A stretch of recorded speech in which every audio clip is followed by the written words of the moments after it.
And welcome back to Party People. They're still arguing in the corner here. Now, they've protected our Cumberland sausages and are thinking of doing the same for the Isle of Man Queenie, which is a former scallop, apparently. But what's Europe ever really done for the North West? In 4 days' time, David Cameron heads to Brussels for the next EU summit. At the last one, he found himself standing alone against the 26. So is this the moment to rethink our links? Adam McLean's been looking at some of the European issues. This is the process of developing what its creators are calling a smart bomb to treat cancerous tumours. The company behind it have recently moved from Yorkshire to Merseyside as a result of European funding, and they're now based at the Liverpool Science Park. Incanthera's chief executive explained what they're doing and why they moved. What it actually does is it targets tumours specifically and releases a very, very active chemical, which is a medicine that will actually destroy that tumour.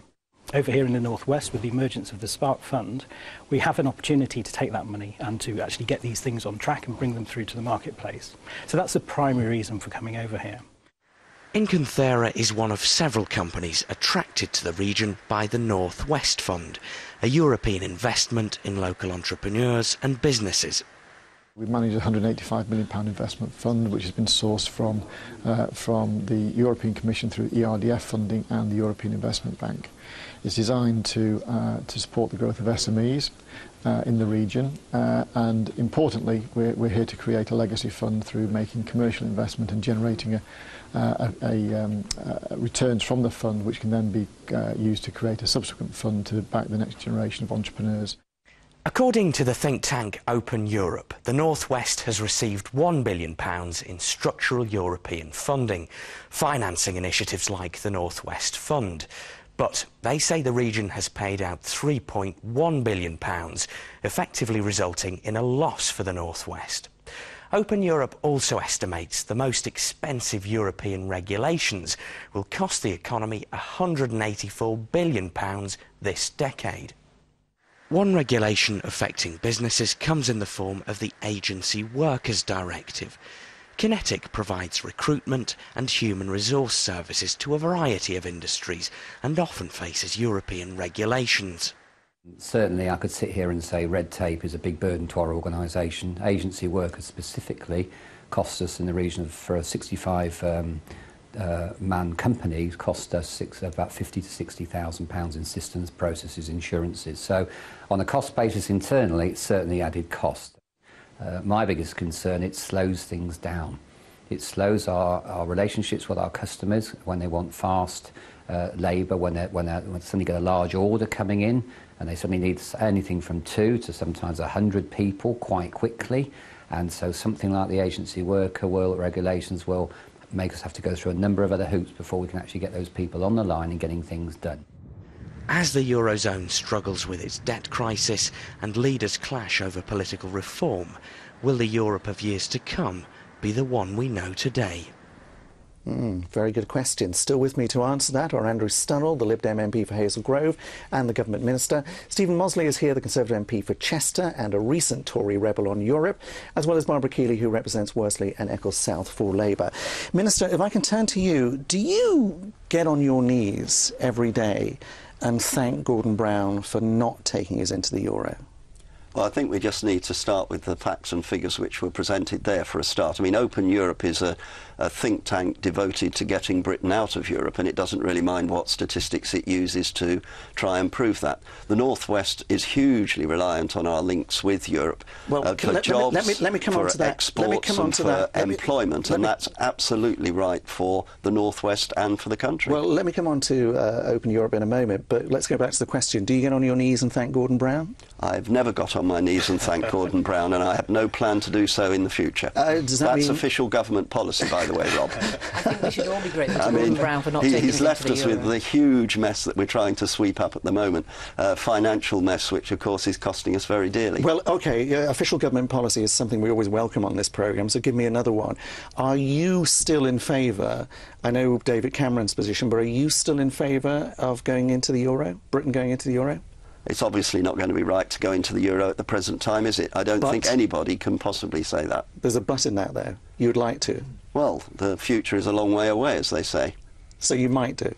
I certainly don't rule it out in the future, because I think reform of the European economic system is absolutely fundamental to what has to happen next. And David Cameron and I share Your Prime Minister. exactly in the same government, and he's clearly making the case for reform in Europe, and that's a case that I support. I also support the case for an integration of the United Kingdom with Europe. Now, you are, Stephen, the best-dressed rebel I've ever met in my life, I'd have to say. You're obviously not a natural rebel, but you did vote in favour of a referendum. In Parliament, you voted in favour of a referendum on Europe. I wouldn't call myself a rebel. I'm a loyal member of the Conservative Party. I'm a big fan of the coalition as well. I think it's doing some fantastic work. And they do watch this programme regularly. Europe, there is a disconnect between the people and the politicians. I do think one way of overcoming that is to give people a say, allow them to have a referendum, and allow the British people to decide on our future relationship. So isn't it very uncomfortable for you sitting alongside one of your own ministers who's actually in your coalition, who's actually, as you've just heard, is probably at the right moment, at the right time in favour of even the euro? Absolutely not. I believe that as politicians we should have sensible adult debates about things, come to a decision, then move on, actually implement those decisions. Now, it's no secret that I disagree that we should, whether we should join the euro or not. I don't think we should ever join the euro, and many of my colleagues in the Conservative Party think that as well. But I can respect Andrew's position, and I just hope that when it comes to debate, we beat them. Well, if I was in Chester, just explain this to me. Why should I vote for you and not vote for UKIP? Because I want to stay in the European Union. I think there are a good many things that come out of it, but I don't want to be run by Europe. For the past 10 years, I think the Conservative Party has settled on the situation that we want the benefits of Europe. We want free trade, we want freedom of movement, we want freedom of capital, but what we don't want to see is Europe telling us what to do if it's something we don't want to do. He's right, isn't he, Barbara Keeley? Isn't that the point, that most people in this country want to trade with Europe? They are our neighbours, they are very important from that point of view, but they don't want to be ruled by Brussels. They are very important because, in fact, in the current situation we're in, without our exports, and Europe is our major export market, in the last quarter, we would definitely have been in recession. Our exports are the only things that probably kept us out of it. But isn't that a failure of your policy, because our exports to China and India and the growing nations, the BRIC nations as they're called, are very small in comparison? The key thing in all of this at the moment is how can we lead in Europe, how can we be part of Europe, how can we access those European markets with a leader who believes the right policy is an empty chair. The situation that we had in December was that he walked away from the 26. He didn't have to stand against the 26. There was no standing. He just walked away from it. Stephen and in fact, we've lost all influence over things. So the Prime Minister's there today lecturing people in Davos. Who is going to take any notice of somebody who walked away at a sensitive point in negotiations? At the moment, the most important thing for the UK is for the euro to sort itself out. The economic problems in Europe have their knock-on effect in the UK, leadership. and they have to sort themselves out. But that leadership's got to come from Germany, it's got to come from France, it's got to come from the euro area. From us. We're not in the euro. It's not up to us to bail them out. They've got to work out their own solutions and actually come up and actually put the proposals forward to sort themselves out. I agree, we need leadership and we need solutions. We need a stronger European central bank. We need countries like Germany to step up to the plate and take a bit more responsibility.